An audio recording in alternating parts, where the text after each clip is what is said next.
Today on It's Always Something in Philadelphia, we talk about the Sixers and Flyers now both on win streaks. The Flyers 4, the Sixers 2, breaking their losing streak. And of course, we'll talk about the Super Bowl and the Eagles and how their offseason looks. Already off to a shaky start with Hasson Reddick. And that's what we'll get into today. But I want to start with the Super Bowl, some 2-day late Super Bowl reaction. I could say as an objective fan, and I say objective because I was clearly hating and rooting for the demise of one team, but as an objective fan without, my team, without the Eagles in the game, it was a great Super Bowl. You really couldn't have asked for anything else. I know it was low scoring, maybe a little bit boring in the first half, but that's only if you're a casual. If you're a real NFL fan, there was some great defense being played, a lot of just weird stuff, McCaffrey fumbling.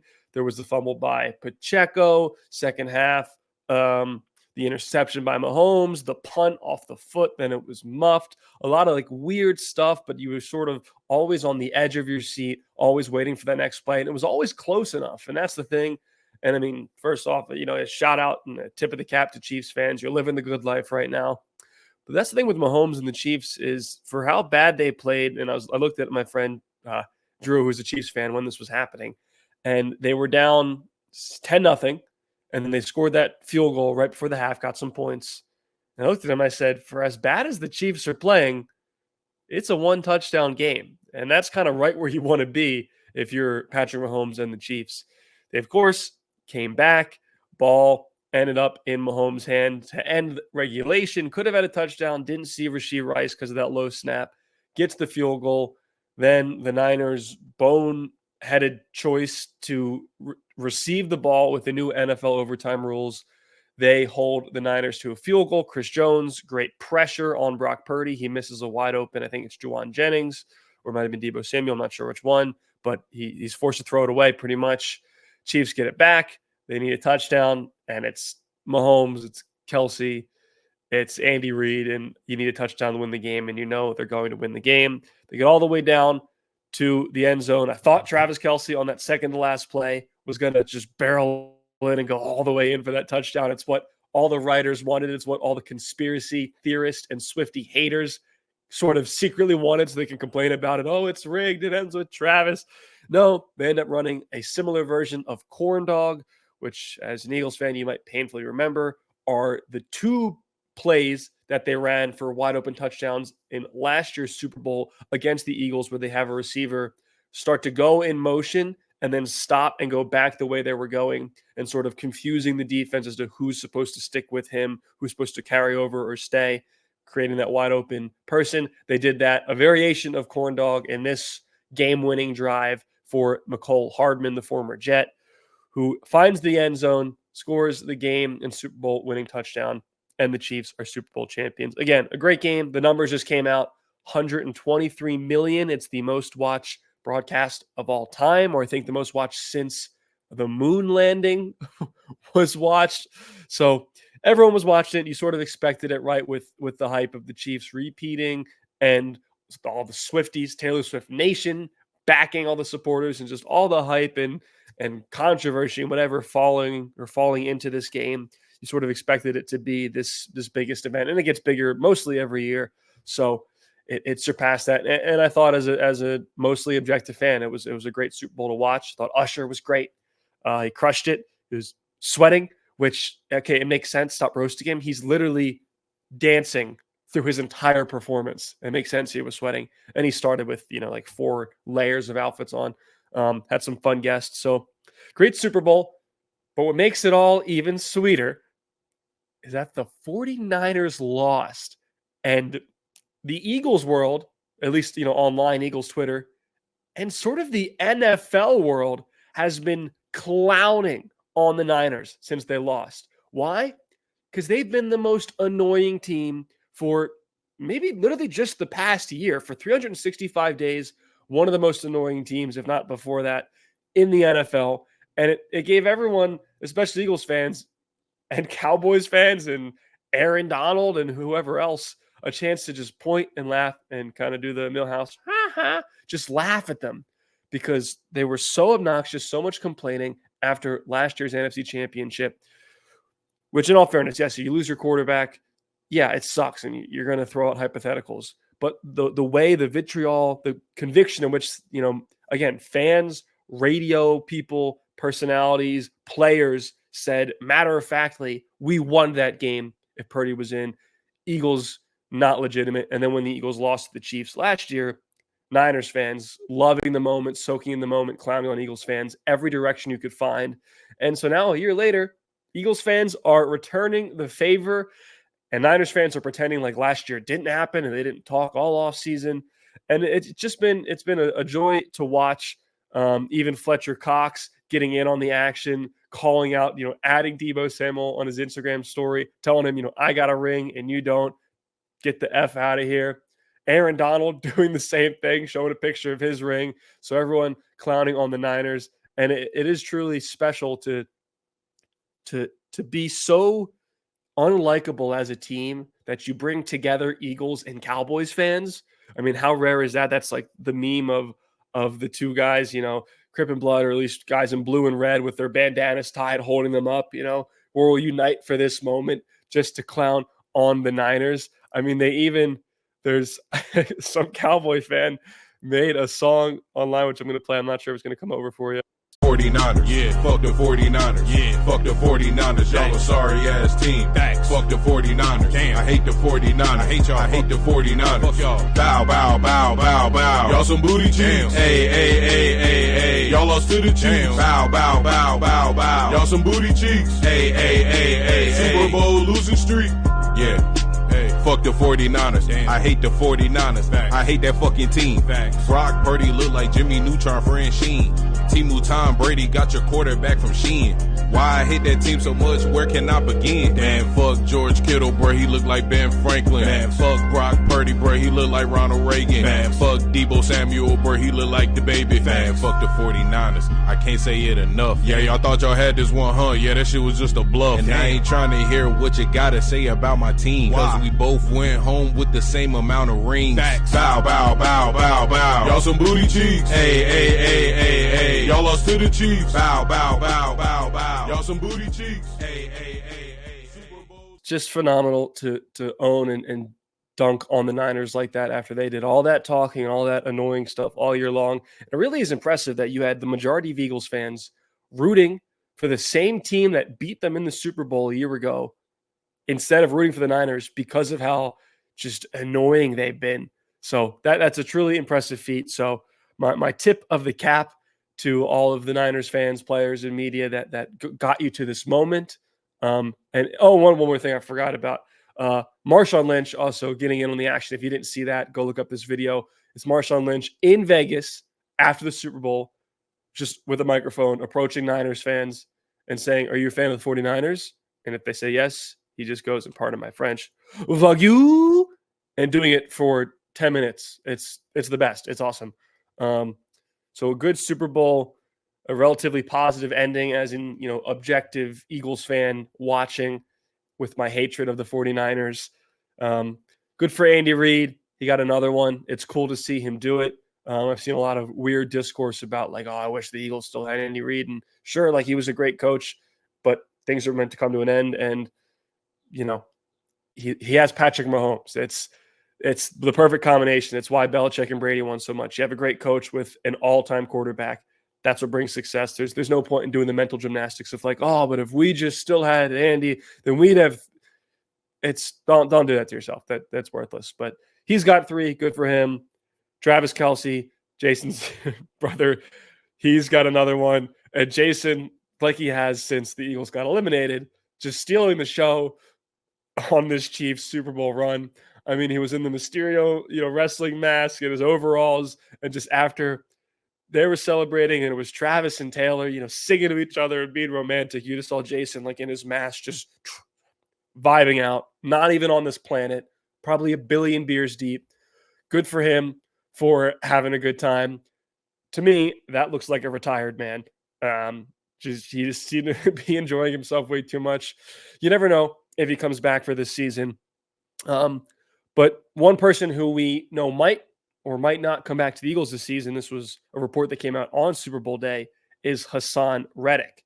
So the report on that day was that either he requested a trade or the Eagles were opening up a trade or gave him freedom to explore trade options. He has 1 year left on his deal. He has been a double-digit sack acquirer the past 2 seasons. He's been one of the best players in the Eagles defense the past 2 seasons. And I think he wants to be paid like one of the best defenders, best edge rushers / linebackers in the league. And that's probably what he's looking for. Just today, Jordan Schultz, who I guess is very connected with Hasson Reddick in his camp, said he spoke to all-pro pass rusher Hasson Reddick, who tells me he never requested a trade and he wants to stay in Philadelphia. Quote, I would like to get an extension done here at home. At no point did I ever tell the organization I want to be traded. Jordan Schultz then followed up and said the Eagles, aware that Hasson Reddick has 1 year left on his contract and needs a new deal, informed his camp they could explore trade options if they want to. Multiple sources told Bleacher Report. That's where things stand with the context from both sides. And then Hasson Reddick retweeted those tweets and then quote tweeted one saying, never asked for a trade. However, I do understand it's a business preparing for whatever is next. So if you're the Eagles, I guess I understand opening up the talks and telling his camp, hey, we're going to explore, and you're welcome to explore as well to see if there's another team out there that is very eager to give you this big contract and they have valuable players, picks, whatever that they can offer us. This doesn't necessarily mean he's gone. Similar things happen with Fletcher Cox and with Darius Slay, sort of opening up to explore the market a little bit, then eventually staying here. It's clear Hasson Reddick, he's from Philly. He played at Temple. He would like to stay home. He just wants to be paid to do so. I think the Eagles should keep him. They should pay him what he wants. I'm personally I talked about in the last episode, I'm not a big cap guy. Who cares? It's some billionaire's money, not mine. I know there's certain rules to follow under and there's a cap limit, but I don't know. The cap doesn't exist in my mind. It seems like there's always ways to get around it. So Hasson Reddick, he's great. He's hometown. I think you have to keep him. But sure, I don't think there's anything necessarily wrong with exploring options and seeing if there's a team that's willing to give you this great haul, and plus then you save the money you would have had for paying him. But he was the most effective player in terms of getting to the quarterback on your team the past 2 years, especially this year where the rest of the defensive line really didn't get home that second half of the season. So I think he would be a big loss. I hope he doesn't go to another team. I hope they find a way to make it work. But already a rocky start to the Eagles offseason now that we're officially in the 2024 offseason, preseason. Last year, it's done. Chiefs won that Super Bowl. Now the focus is on 2024 and what the Eagles can do. They have their brand new coordinators, Kellen Moore on offense, Vic Fangio on defense, Nick Sirianni, still the head coach. We'll see what determines from that, what comes up from that. A lot of people are already early predicting that the Eagles will have a bounce back year. They're just too talented with Devontae Smith, with A.J. Brown, Jalen Hurts, who we'll see if DeAndre Swift comes back. But Dallas Goedert, the weapons they have on offense, some of the core players on that line they have on defense. I know Brandon Graham wants to come back. Fletcher Cox, he might be retiring. He kind of is on that Kelsey line where it seems like he's more out the door to retiring than not. But we'll see. The Super Bowl window for the Eagles still very much open. And just to interject, I really hate the term Super Bowl window. I don't think it works like that in the NFL. I don't think there's a window where, from now into the next 3 years, the window's open and then it closes after that. The NFL is the hardest league to win at. You saw what happened to the Eagles. They were in the Super Bowl last year and then they collapsed and didn't get it this year, but they could go back next year or they could go back 2 years from now. I don't think there's it's open now and it's closed now. I think it just depends. It's a year by year basis, right? You've seen so many teams go almost worst to first in a year. And so there's so much that can change year by year. So I don't really believe in that window. But in terms of core talent on this team, they've got the talent to win now. Can they put it into effect next season? So it'll be a long off season, seeing what they do with these different possible retiring players, with Reddick, what they do in the draft. So a lot of stuff to look forward to. But for the most part, 2023-24, this season is done. Shut the door, move on, focus on the next thing or the next sport. And speaking of the next sport, Let's start with the Philadelphia 76ers. Last we talked, trade deadline. They got Buddy Hield. They got Campaign, gave a couple picks, gave up Springer, gave up Patrick Beverley. Since that point, well, they lost the first one to the Hawks, but they now have won 2 in a row. They broke their losing streak, ended the losing streak. They got a nice win over the Wizards, which they sort of needed to. The Wizards are one of the worst teams, if not the worst team in the NBA.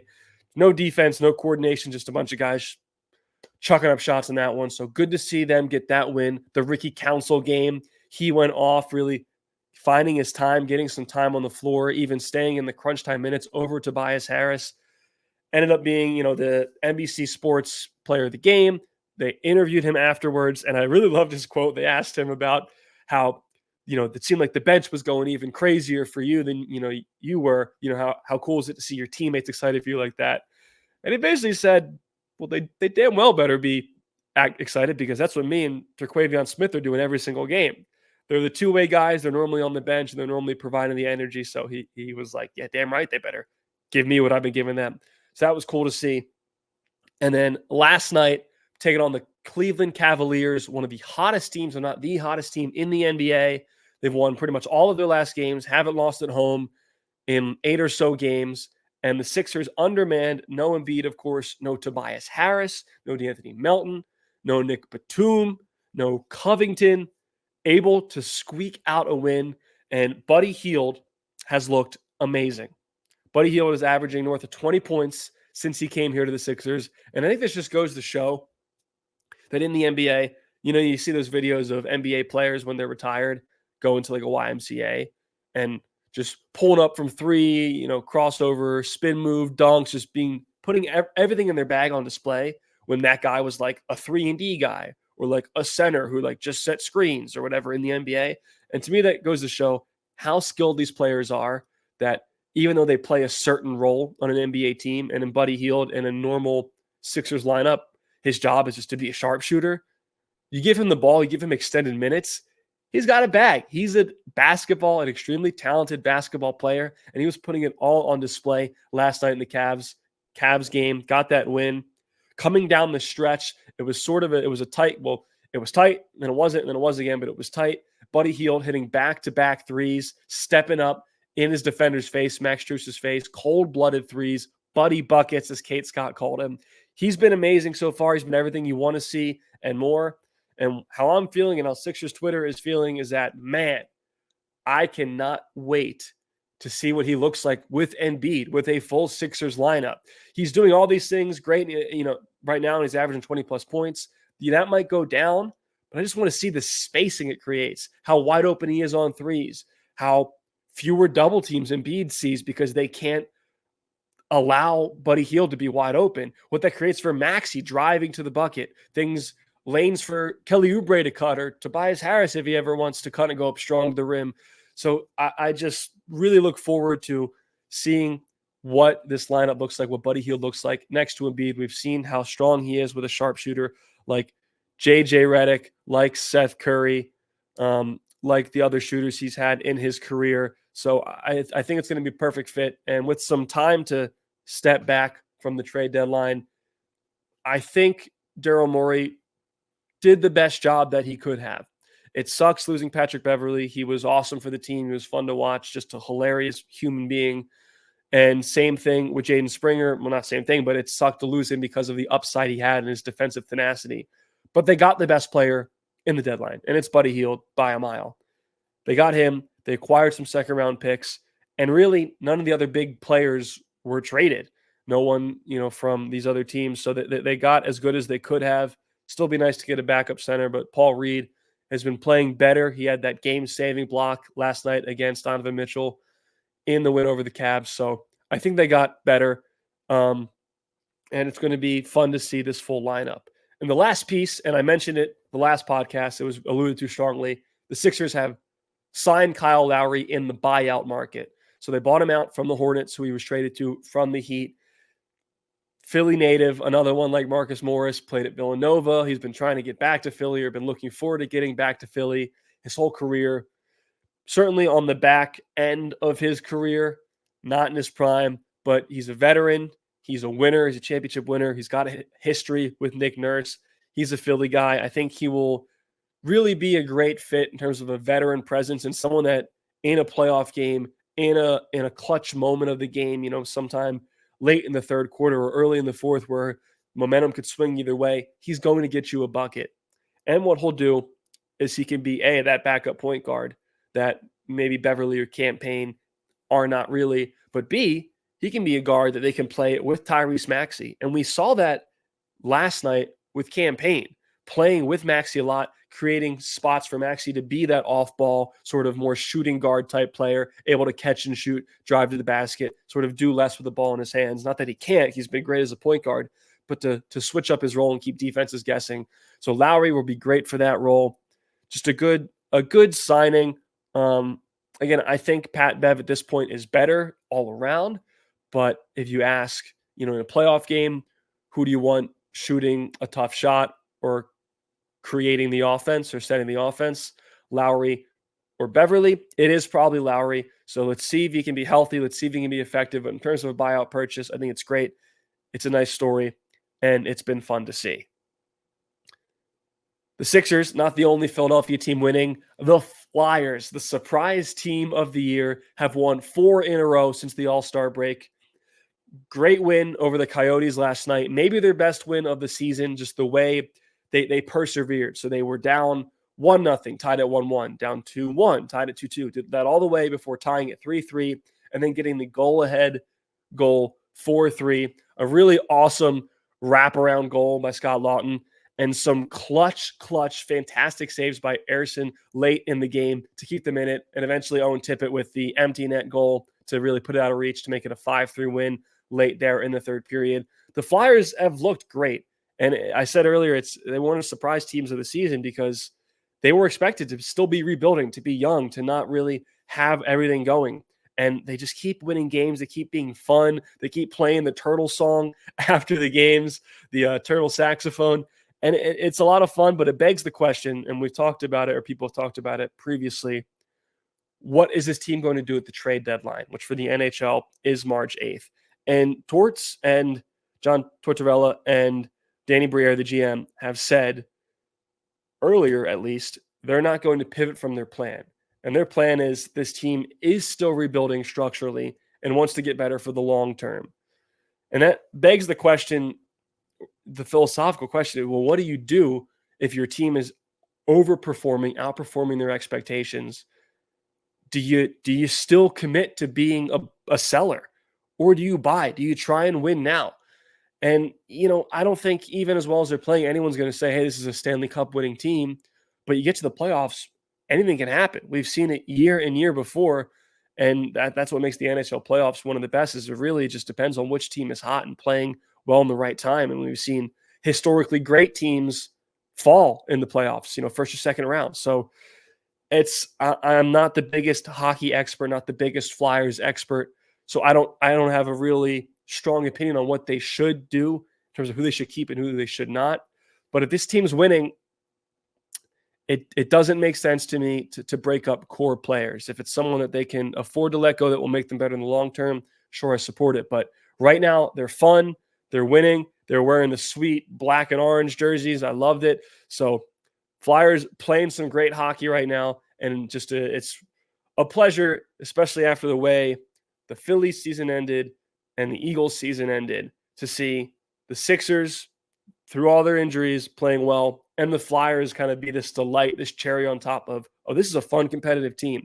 And one thing I know about the Flyers, they have their passionate fan base, and maybe most 4-for-4 Philly fans are a little more casual to the Flyers. They'll watch the Eagles, of course, the Sixers, the Phillies, and the Flyers, they might teeter in and out. But when the Flyers are good and winning, they can captivate the city as much, if not more, than any other Philly team. So if they keep winning, you're going to see the support, see the Wells Fargo Center continue filling up, see people engaging, watching the games, tweeting about it, tuned in. So whether they buy or sell at the deadline, I'm excited to see what this team can do and hopefully end up making a playoff push and just seeing what happens. At the very least, getting some playoff experience will be great for this team. That's all I have on the Flyers and Sixers and Eagles for today's episode. Philly spring training still right around the corner. We got pitchers and catchers coming up. I'll get more into that as we get closer to the start of the Phillies season. But what a week, or what a starts the week for the Sixers and Flyers, and a fun Super Bowl on top of all of that. Talk to you guys. Sorry, my cat just took over the microphone. Get out of here, pilot. Talk to you guys next time.